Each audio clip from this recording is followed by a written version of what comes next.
Hello there guys, so welcome back to another video, back working on Project KFC of course. Now with the car all back together after its accident, it's all now back in one piece, it's time to show the car some love. So today I'm going to be giving the car a good service. We're going to be giving it an oil change and we're going to be swapping out all of the filters as well. Now then, while the engine gets up to temperature, I just want to get that engine oil as warm as possible just to help it drain a little bit better as well. As you can see, it is very cold today. Lots of frost on the ground, so I want to get the engine as warm as possible. Let me show you exactly what we're going to be installing today. So we have a fresh oil filter, fresh fuel filter, fresh cabin filter and a fresh air filter. As you can see, all these filters are genuine parts from COMLINE. The great thing about COMLINE parts is that they are meticulously designed and manufactured to facilitate a first-time fit. Not only are COMLINE parts great quality, but they are also very affordable as well. So if you want to check out COMLINE parts, maybe you want to get yourself a little service kit like I have here today, check out your local motor factors. I'll also stick some links down below where you can check them out and follow them on their social media. So then, I've switched the engine off now. The engine oil should be nice and warm, so we'll start with the oil change first. Just going to remove the engine cover. And then, I like to start with the removal of the oil filter. Crack that loose, let all the oil drain back down into the sump, and then we'll drop the oil. So the oil filter housing cap on this N47 engine takes a 27mm socket. It shouldn't be tight. Just crack that loose. Like I said, we won't remove it fully. Let all of the oil drain from the oil filter back down into the sump before finally removing it. That's our old filter removed. Just going to drop that cap back in place for the moment. Obviously underneath the car now, I've already went ahead and cracked the drain plug loose. Just takes a 17mm socket, bombs away. And while I let that engine oil drain, I may as well get started on the air filter. So we just pry up these clips.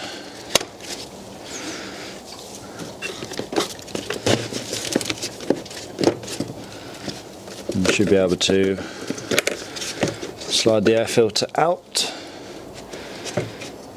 This isn't the worst air filter I've seen. I don't think I changed this longer than about a year ago. But we do have some debris in the bottom, so I'm going to get that vacuumed out. Yeah, we don't really want all that dirt and debris on our fresh air filter, so let's get it all removed.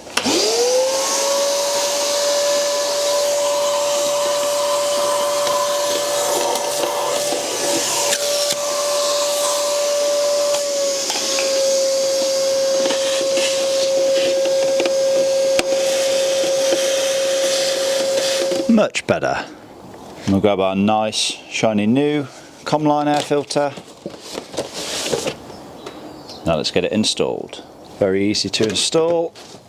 Just line it up, drop it into position.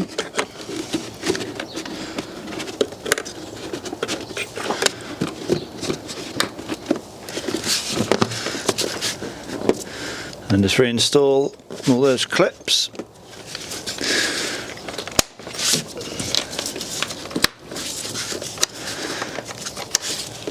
There we go, that's the air filter swapped out. And while we're in here, may as well do the cabin filter as well. So the cabin air filter box itself is just held in by a bunch of 8mm screws, so get them removed.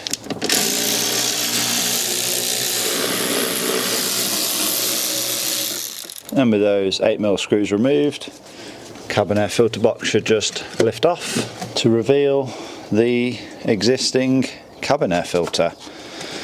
And as we can see, yeah, a lot of debris in here, a whole lot of pollen, I'll say that. So this is definitely due a change. To remove the original one, just pop these clips down and these little tabs come out then. There we are. Filter should just lift out. That's the clean side. As I said, this is the dirty side. Again, this was only swapped out, well, just more than a year ago, I think, and it's already quite filthy, so again, definitely worth changing. If you notice that you have any leaves or any dirt build up in here, now is the perfect opportunity again to just give this a good vacuum out. Mine is pretty much spotless, so I'm going to leave it as is. So we're going to grab our new COMLINE cabin filter, and again, this is a charcoal activated filter, which is much better at keeping the harmful toxic gases out, but very easy to install. Once again, just have these lugs, one on either side, that just drops down into place, and then these tabs go over these right there. There is a line which indicates airflow, but it's virtually impossible to put this on the wrong way because these tabs wouldn't sit as they would, nor would those lugs. They wouldn't go inside, they'd be on the outside. So yeah, virtually foolproof. But with those three tabs clicked in, that's a new cabin filter installed. Let's get it dropped back in place.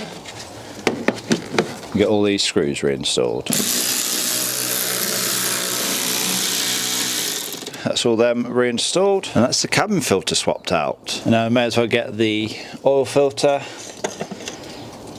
ready for installation. So first of all, obviously remove the cap. I'm just going to get the rubber sealing ring removed as well. Discard that because the new oil filter should come with the new one. Just going to get this cap cleaned out with some brake cleaner, and we'll get our fresh new oil filter removed. Yep, so we have a fresh rubber O-ring and new crush washer for the drain plug as well. And of course the oil filter itself. We'll get the oil filter installed first. Should just push into place, like so. Once you hear a click, that's it in place. And the new O-ring, I'm just going to get this coated in some fresh engine oil. There we are.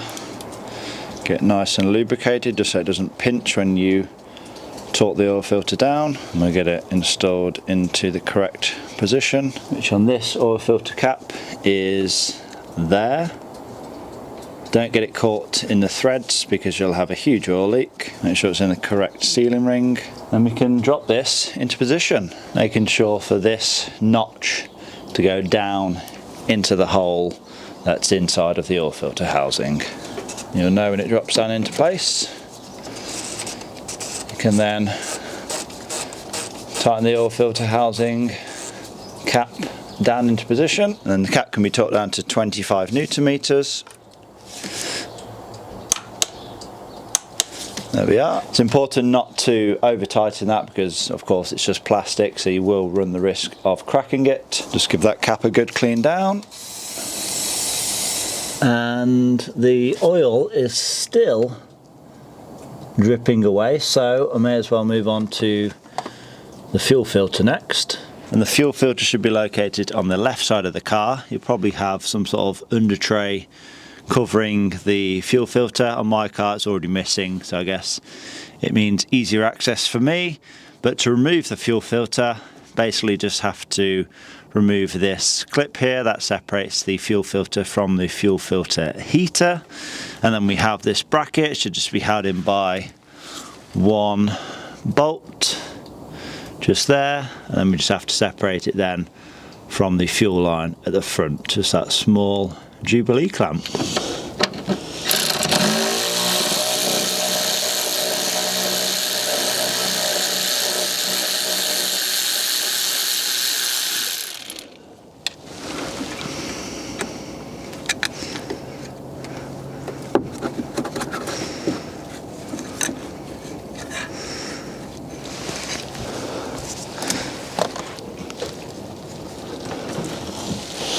Okay, so with the original fuel filter removed, just unscrewed the clamp from it.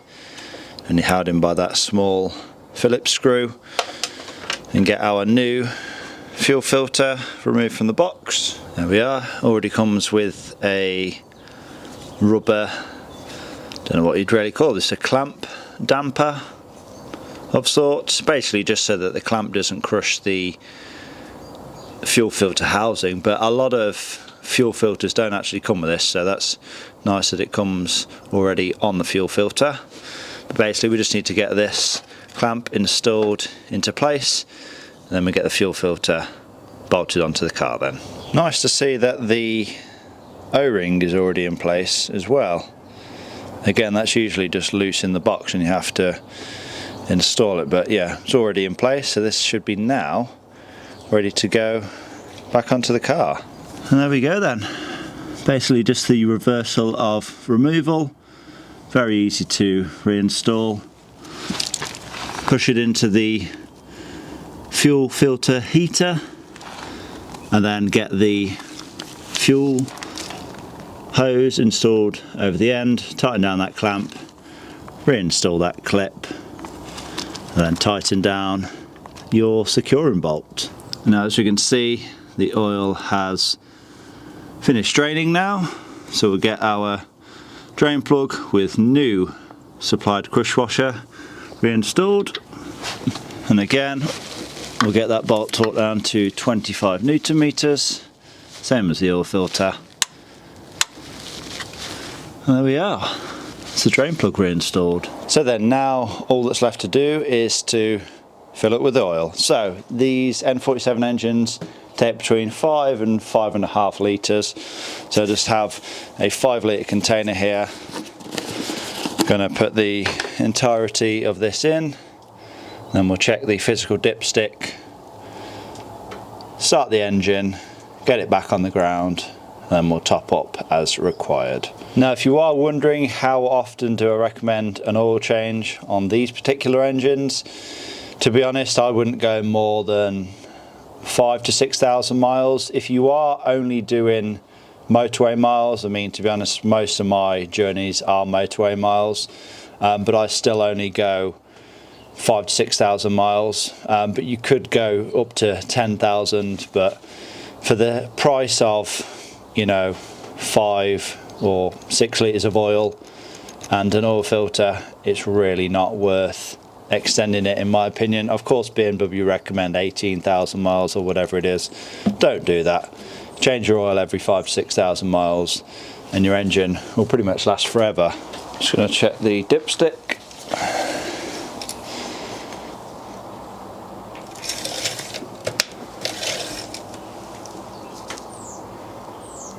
It's right around halfway, but the car is up in the air. I am sure that it's safe to now start the engine. Like I said, there's at least 5 litres of engine oil in there.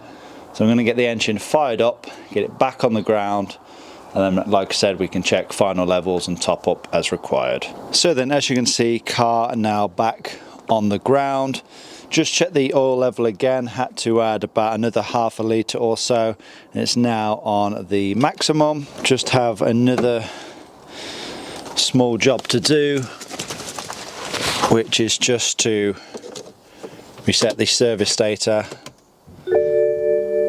inside the car. To do this, very easy to do, just hold down this trip reset button till we get to the service menu. I need to reset the MOT actually. Hold down the BC button and we're going to leave that as 12, we're going to change that to 25. That's reset. Scroll through, we have oil, and reset that.